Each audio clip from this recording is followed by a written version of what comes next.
sun diving for a dream, scintillas in the stream, hoping for what's true.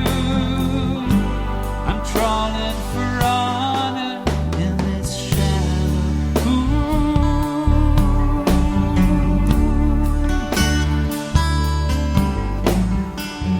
Borealis starlit crown arches over the Puget Sound. Berenice's hair drapes the horizon to full air.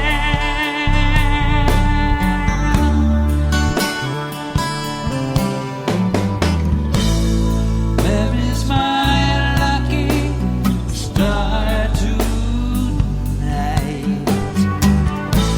The seventh sister of the Pleiades walks in beauty like the night. Oh, that is best,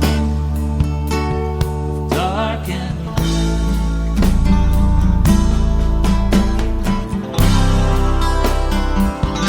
now lost to me.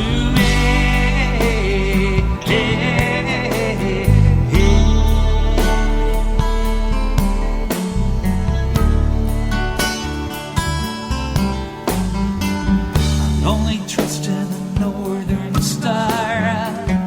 That's the only point that's fixed. I once believed in love. Even love cannot bridge this rift.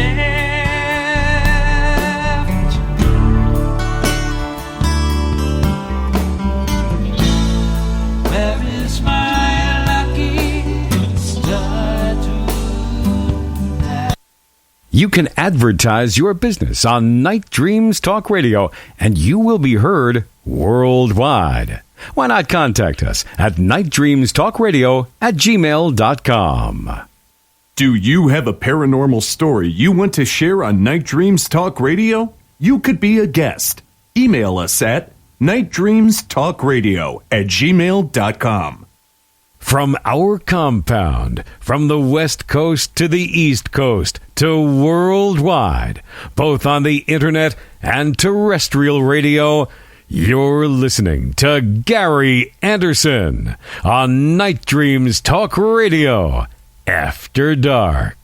Well, it is After Dark, and I'll tell you one thing. We're on Monday through Friday from 6 to 10 p.m. Pacific West Coast time, 9 to 1 a.m. Eastern time. Our guest tonight is Jason Offutt. I'll tell you what, this guy, well, when it comes to folklore of monsters all over the United States, he has a great book. Jason, are you still with us? Yeah, sure I am. Yeah. I got to ask you a question. Go ahead. I was just looking at, something that James had mentioned about pottery and depicting dinosaurs. I was thinking of the Ica stones from Peru, which you had mentioned the pottery in Africa. There were some original pieces, and then there were other pieces that were made for tourists. The Ica stones were found in a cave by a farmer back in the 50s, and there were other ones that have been made after that are fake, but the original ones are a mystery because they showed telescopes and open heart surgery, but they also had pictures of men fighting dinosaurs and men riding dinosaurs. There's one right now I'm looking at has got a warrior riding on a pterodactyl, and where did that come from? Where did those ideas? Where did the pictures come from? If they hadn't actually seen it. Yeah, let alone, again, to draw one very accurately. That's what Joe Taylor was saying when he was in Africa and when he was in the rainforest and all these other places when he was younger, investigating, trying to find dinosaur bones. I mean, they have drawn, pictures on pottery that are so accurate unless they actually saw it. I mean, there's no way. It's not like they 10 years ago, 20 years ago, out in the jungles of, South America or the rainforest or in Africa, they're going to have internet to see what these critters look like. But they were able to do it. And some of, like he said, some of the pottery was authentic, which was a couple 100 years old. So again, telling folk lore what one looks like is one thing. Being able to draw something that's really accurate and what they look like, at least what we assume they look like, it just makes you wonder, Then you get into these other cryptids like Mothman or, Dogmen or all these other, folklore critters. Makes you wonder, maybe a lot of those are real also. Well, and it's I'm telling you, it's a definite possibility that a lot of these creatures are real in one form or another. There's something that happens. Dogman. Let's see, you mentioned him twice, and this one, I would be terrified running into a Bigfoot out in the woods. I would be, I think, even more frightened running into a Dogman. Yeah, and I know you've seen the Bigfoot. But what do you? Okay, before I get onto the Dogman, what do you think? What do you think of the Dogman? I haven't asked you that question before. What I would think, I wouldn't want to run across one because I like living, and I got a funny feeling if you ran into a Dogman, that maybe you are one of the missing people on this planet, because from the reports, at least what I have gotten from some of the listeners about Dogmen, what they claim they've seen, that they're aggressive. What have you come up with? Well, and the aggressive, yes. There have been a lot of cases of purported Dogmen, not just chasing after people, but doing what a dog would do, chasing after their car. There have been. There was a case in, I believe it was South Carolina back in the 60s, of a Dogman-like creature jumping on a car and breaking off an antenna and scratching up the paint. What are canines? Wild canines. Wild canines are generally aggressive, and the bigger they are, the less fear they have of us. So, I mean, the Dogmen are reported to be around 6-7 feet tall when they're standing on hind legs, and there's very little for them to be afraid of. So yeah, I would be just absolutely terrified. The thing about Dogman, I'm not counting Bigfoot in this, but other types of creatures, I am. I'm going to throw black-eyed kids in here. I'm going to throw Slender Man in here. Now, Slender Man is a completely fictitious creation, but people have reported actually seeing him or seeing it in places. And I wonder if these things are real creatures or if enough people think that they're real, that they're more of a tulpa type, that we are creating them, by our own consciousness, the attention we're paying on them or paying to them, or are there other entities out there that know we're paying, putting a lot of energy, putting a lot of focus into thinking about black-eyed kids and Dogman, that they take that form when they present themselves to us. I don't, purport to know answers, and any explanation I throw out is, just a guess, and will raise more questions than if it was real. But I think those are, a couple possibilities that we need to look at. Oh, yeah. And, when you think about Dogman, just going back that for a second, dogs, just like cats, feral ones, if they've been out away from humans, they turn really fast. And then they get aggressive, and they go even in packs, and they'll attack humans, they'll attack anything. If they're hungry, they'll eat it.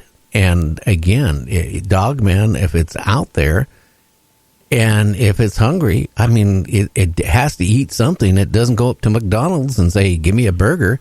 So, I mean, if you're in the wrong place at the wrong time, I got a funny feeling you could be just a meal. Which would really be dangerous, to the dog man, because as you know, the normal American is really high in cholesterol. Oh, yeah. Well, maybe they only eat the brains and then half the... never mind, I won't go there. Oh, okay. You know what? I'll tell you, Jason, I made a joke about about Washington, D.C. last week. The second time I've done it in the last year, and I had so many people mad at me. All I said is that we were being invaded by aliens, and they're invading Washington, D.C.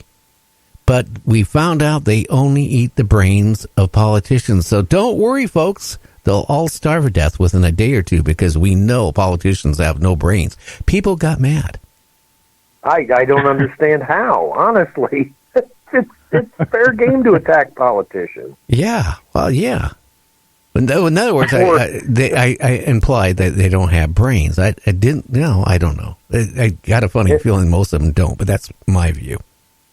Well, that kind of reminded me of something that the late great author Douglas Adams, the man who wrote The Hitchhiker's Guide to the Galaxy, had put in one of his books. One of the characters had asked, he said there can't be many aliens on Earth because we never see them, and the response was, there are lots of aliens here, but they're all driving cabs in New York City, and nobody can tell the difference.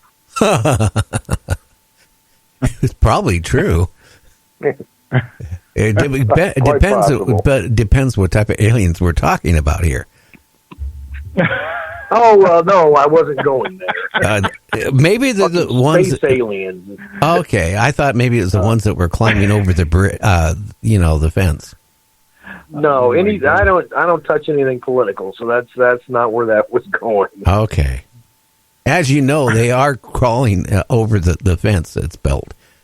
It was in the news here last week. That's what people do to fences. Yeah, they climb it. And it's supposed to be fences that cost us all this money that was impossible to climb. Hey, if they don't climb over it, that's okay. They make a tunnel and go underneath it. What can I say? But going on to, I got to ask you questions, okay? You teach school, if I remember right. Right, yeah. I teach journalism at a university in Missouri. See? For a minute I was thinking maybe you were teaching, young kids in high school, but yeah, I forgot about that. What made you sit down and write this book? Well, I spent a big chunk of my career, 17 years, working as a journalist, and I had a lot of interest in monsters all my life, but as a serious newspaper journalist, I couldn't write about monsters because that's not serious news to put in newspapers, even though people see those things all the time. It's really frowned upon in traditional news coverage. And after I left the newspaper industry to teach journalism at the university, I discovered one wonderful thing is having summers off. I can write about any damn thing I want to. So let's cover monsters. Like I said, I've been a monster lover all my life. I grew up watching the likes of The Legend of Boggy Creek, and all sorts of monster movies, and read as much as I could on monsters whenever we got the Scholastic Book Club order form in elementary school. I always ordered books on the Loch Ness Monster and Bigfoot, so I've been interested in this literally my whole life. Oh, wow. And do you have plans to write a sequel to your book? Well, I'm almost about half finished with Canada. Oh, wow. Got a lot of interesting monsters in Canada. More than the United States by any chance or less? Well, no. Well, I'm not going to say if there's not more monsters than there are in the United States,